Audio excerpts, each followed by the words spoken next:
USA में president Donald Trump को लेकर प्रोटेस्ट्स तेज हो गए हैं। ये प्रोटेस्ट सिर्फ पॉलिटिकल नहीं है, बल्कि ट्रंप की कुछ खास पॉलिसीज और बयानों की वजह से लोग सड़कों पर उतर रहे हैं। तो आखिर क्या है वो पॉइंट्स जो लोगों के गुस्से को भड़का रहे हैं?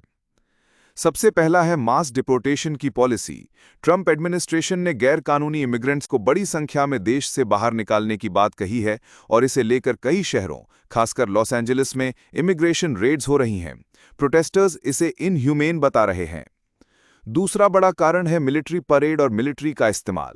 ट्रंप ने वॉशिंगटन डीसी में एक बड़ी मिलिट्री परेड का ऐलान किया है, जिस पर काफी खर्च होने की बात कही जा रही है। साथ ही प्रोटेस्टर्स का आरोप है कि ट्रंप नेशनल गार्ड को डोमेस्टिक प्रोटेस्ट्स को कंट्रोल करने के लिए इस्तेमाल कर रहे हैं, जो उनके एग्जीक्यूटिव पावर के गलत इस्तेमाल को दिखाता है। तीसरा, उनके बजट बिल और टैक्स हाइक की वार्निंग्स। ट्रंप ने धमकी दी है कि अगर उनका one big beautiful bill act पास नहीं होता है तो 68% तक टैक्स बढ़ जाएगा। हालांकि एक्सपर्ट्स इस दावे को गलत बता रहे हैं, फिर भी ये स्टेटमेंट लोगों में इकोनॉमिक कंसर्न पैदा कर रहा है।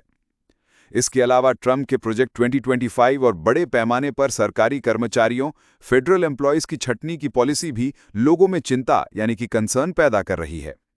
बहुत से एक्टिविस्ट्स नो किंग्स मूवमेंट के तहत ट्रंप की अथॉरिटेरियन सोच और देश के डेमोक्रेसी के मिलिटराइजेशन का विरोध कर रहे हैं। इन पॉलिसीज और बयानों की वजह से यूएसए में विरोध प्रदर्शन हो रहे हैं। यह दिखाता है कि लोगों में ट्रंप की लीडरशिप और उनके डायरेक्शन को लेकर गहरा असंतोष है। इस पर आपकी क्या राय है? कमेंट्स में जरूर बताइएगा।